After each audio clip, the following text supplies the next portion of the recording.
ایک دن ابی ابن کعب رضی اللہ تعالی عنہما نبی کریم صلی اللہ علیہ وسلم کی خدمت میں حاضر ہوئی اور عرض کیا، اے اللہ کے رسول صلی اللہ علیہ وسلم، میں نے اپنے روز و شب کے معاملات میں سے بعض اوقات ذکر و اذکار کے لیے مقرر کر کے رکھے ہیں، اس دوران میں آپ پر کثرت سے درود بھیجتا ہوں، میں کتنا وقت آپ پر درود پڑھا کرو؟ نبی کریم صلی اللہ علیہ وسلم نے فرمایا، جتنا وقت تم پڑھ سکو۔ میں نے عرض کیا، میں اپنی دعا کی اوقات میں سے 1/4 آپ پر درود بھیجنے میں صرف کرو۔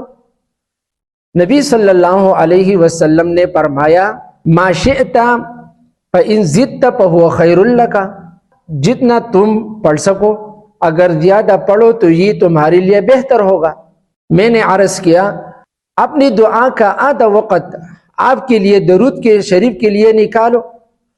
نبی کریم صلی اللہ علیہ وسلم نے فرمایا، جتنا وقت پڑھ سکو، اگر زیادہ پڑھو تو یہ تمہارے لیے بہتر ہوگا۔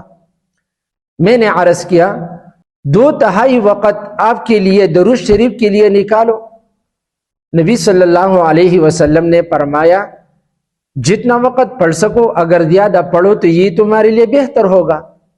میں نے عرض کیا، اجعل لک صلاتی کلھا، کیا اپنی ساری دعا آپ کے لیے درود شریف کے لیے نکالو۔ نبی کریم صلی اللہ علیہ وسلم نے فرمایا، اذن تکفی ہمک ویغفر لک ذنبک، تب تمہاری غم اور پریشانیاں دور کر دی جائیں گی اور تمہاری گناہ معاف کر دی جائیں گی۔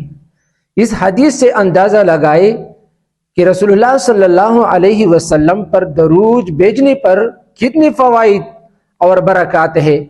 اللہم صلی علی محمد وعلی آل محمد کما صلیت علی ابراہیم وعلی آل ابراہیم انک حمید مجید۔ اللہم بارک علی محمد وعلی آل محمد کما بارکت علی ابراہیم وعلی آل ابراہیم انک حمید مجید۔